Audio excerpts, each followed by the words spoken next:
মোহনবাগান মাঝমাঠের আরেক ভরসা লালমোহিয়া রালতে, অর্থাৎ আপুইয়ার চোট কতটা গুরুতর, পাঞ্জাব ম্যাচে কি আদৌ খেলতে পারবেন আপুইয়া, সেই সমস্ত আপডেট নিয়ে চলে এসেছি এই ভিডিওতে আপনাদের সকলের সাথে শেয়ার করবো বলে। অর্থাৎ ভিডিওটা একেবারে শেষ পর্যন্ত দেখুন। আর যারা রেফ স্পোর্টসে নতুন, যারা এখনও চ্যানেলটিকে লাইক, শেয়ার এবং সাবস্ক্রাইব করেনি, দয়া করে এবং নোটিফিকেশন বাটনটা অন করে দিন।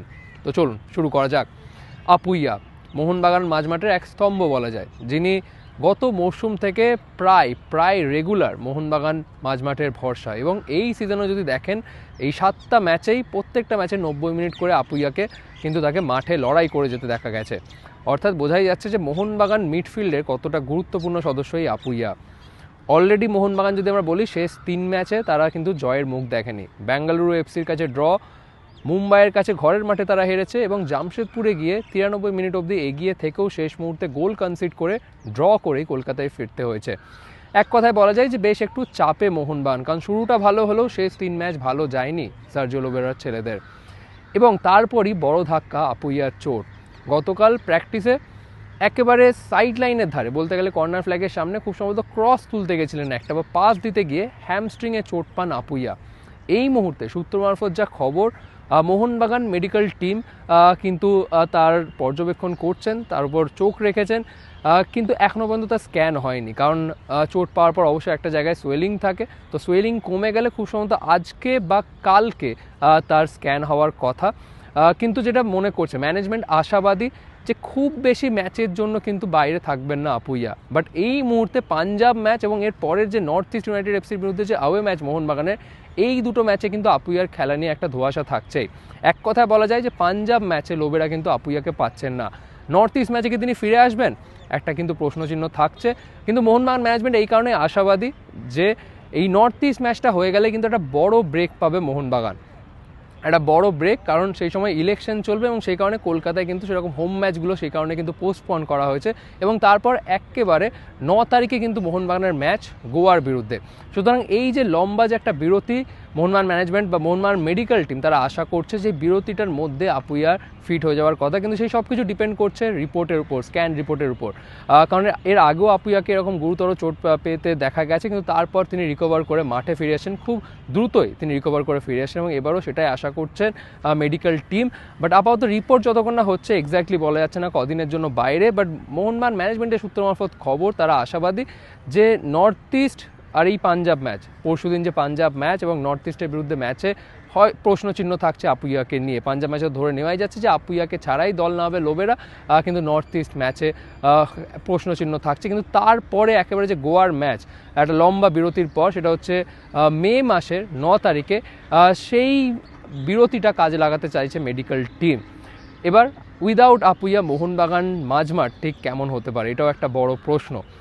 মোহনবাগান মাঝমাঠে অবশ্যই অনিরুদ্ধ আপাতত থাকছেনই, তার কোনো সমস্যা নেই, তার ঘাড়ে অবশ্যই একটা বাড়তি দায়িত্ব। আপুইয়া না থাকায় তার পাশে কে খেলবেন, এই মুহূর্তে অপশন বলতে দীপক টাংরি বা সাহাল আব্দুল সামাদ। দীপক টাংরি তিনি প্রপার সিডিএম, ওই জায়গাটাতে খেলতে পারেন, কিন্তু যেই মোহনবাগান টিম শেষ 3 ম্যাচে দেখা গেছে তাদের আক্রমণ ভাগকে সেভাবে বল ফিট করতে পারছে না মাঝমাঠ থেকে, সেই মাঝমাঠে গিয়ে যদি দীপক টাংরি খেলে তাহলে কি আদৌ আক্রমণ ভাগ সেই বল তাদেরকে ফিটটা কে করবে? কারণ আক্রমণ ভাগকে সেভাবে কিন্তু জ্বলে উঠতে দেখা যায়নি শেষ 3 ম্যাচে, না যতগুলো চান্সেস ক্রিয়েট হচ্ছে সেখান থেকে গোল ক্রিয়েট করতে পারেনি, এবং মাঝমাঠও সেই ক্রিয়েটিভিটিটা কিন্তু দেখা যায়নি, যেটা আপুইয়া থাকলে আরও বেটার এক্সপেক্ট করা যেত। বাট দীপক টাংরি, আমরা জানি তার ডিফেন্সিভ অ্যাবিলিটি নিয়ে কোনো প্রশ্ন নেই, কিন্তু আক্রমণাত্মক ফুটবলটা কি তিনি খেলতে পারেন দীপক টাংরি মাঝমাঠে থেকে, সেটা নিয়ে প্রশ্ন। তো সেই কারণে ধরে নেওয়া যাচ্ছে যে সাহাল আব্দুল সামাদ, এটাই ইম্পর্টেন্ট টাইম এসছে মোহনবাগানের সাহাল আব্দুল সামাদকে ইউটিলাইজ করা। আমরা আগের বছরও দেখেছি হোসে মলিনাকে সাহাল আব্দুল সামাদকে সিএম বা সিডিএম পজিশনেও মাঝে মধ্যে খেলাতে।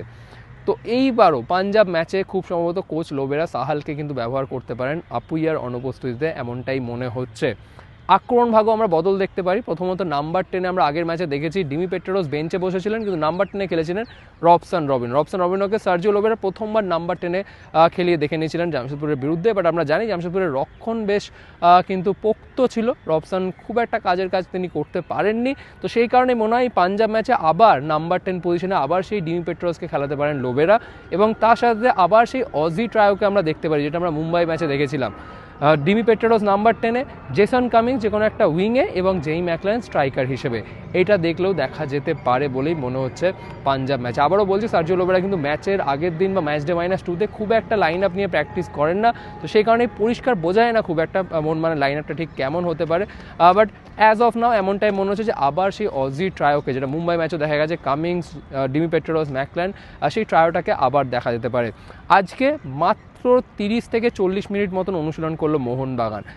ঠিক কী কারণে এত কম সময়ের জন্য অনুশীলন করলো ঠিক পরিষ্কার নয়, বাট যেহেতু আজকে 5টা থেকে নর্থ ইস্ট ইউনাইটেডের ম্যাচ, তো সেটাই ধরে নেওয়া হচ্ছে যে সার্জিও লোবেরা যেহেতু সেই ম্যাচটা দেখতে চান, কারণ এই পাঞ্জাব ম্যাচের পরেই নর্থ ইস্টের বিরুদ্ধে খেলতে হবে মোহনবাগানকে, তো আজকেই নর্থ ইস্টকে নিয়ে একটু দেখে নিতে চান যে নর্থ ইস্ট ঠিক কেমন জায়গায় রয়েছে। সেই কারণে হয়তো লোবেরা আজকে ট্রেনিংও যেহেতু একটু আগে শুরু করা হয়েছিল 4:10-15, এবং তারপর ঠিক 4:50 নাগাদ কিন্তু ট্রেনিং শেষ করে মাঠ ছাড়লো সমস্ত প্লেয়াররা। কিন্তু আজকের ওই সময়ে যেটা দেখা গেল, সেট পিস নিয়ে আবার আলাদা করে কাজ করতে আমরা দেখছি এই মোহনবাগান এবছর অনেকটা ওপেন প্লেতে রিলাই করছে, সেট পিস থেকে সেভাবে গোল আসছে না যদিও, তো সেই কারণেই সেট পিস নিয়ে যাতে গোল করা যায়, সেট পিস থেকে যাতে গোল করা যায়, কারণ ওপেন প্লেতে শেষ 3 ম্যাচে সেভাবে কিন্তু গোল আসেনি। আমরা লাস্ট ম্যাচে লিস্টনের গোলটা কিন্তু দূরপাল্লা শটে গোল এসছে, তো সেই কারণে সেট পিস থেকে যাতে গোলটা করা যায় সেই চেষ্টাই কিন্তু করছেন লোবেরা। কারণ আজকে যেটা দেখা গেল যে শুধু কর্নার, যে শুধু লং কর্নার শুধু তাই নয়, শর্ট কর্নারও কিন্তু প্র্যাকটিস করতে দেখা গেল মোহনবাগানকে। ডিমি পেট্রারোস, রবসন রবিনো বা জেসন কামিংস,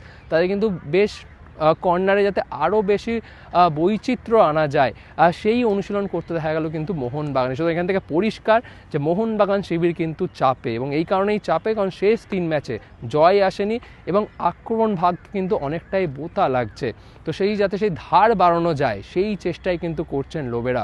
পাঞ্জাবের বিরুদ্ধে ঘরের মাঠে সাপোর্টাররাও থাকবে এবং রবিবার ম্যাচ, আশা করছি অনেক দর্শকও আসবে, তো সেই সুযোগটা কাজে লাগিয়ে মোহনবাগান যদি জয়ের সরণিতে ফিরতে পারে সেটা কিন্তু খুব গুরুত্বপূর্ণ হবে। কারণ এরপর এই ফাইনাল ফেজে এই জয়টা কিন্তু পাঞ্জাব ম্যাচে দরকার, যদি ফাইনাল ফেজে ভালো করতে হয় মোহনবাগানকে, একটা কিন্তু কনফিডেন্স বুস্ট দরকার, এবং সেটার জন্য এই জয়টা খুব ইম্পর্টেন্ট হবে মোহনবাগানের জন্য।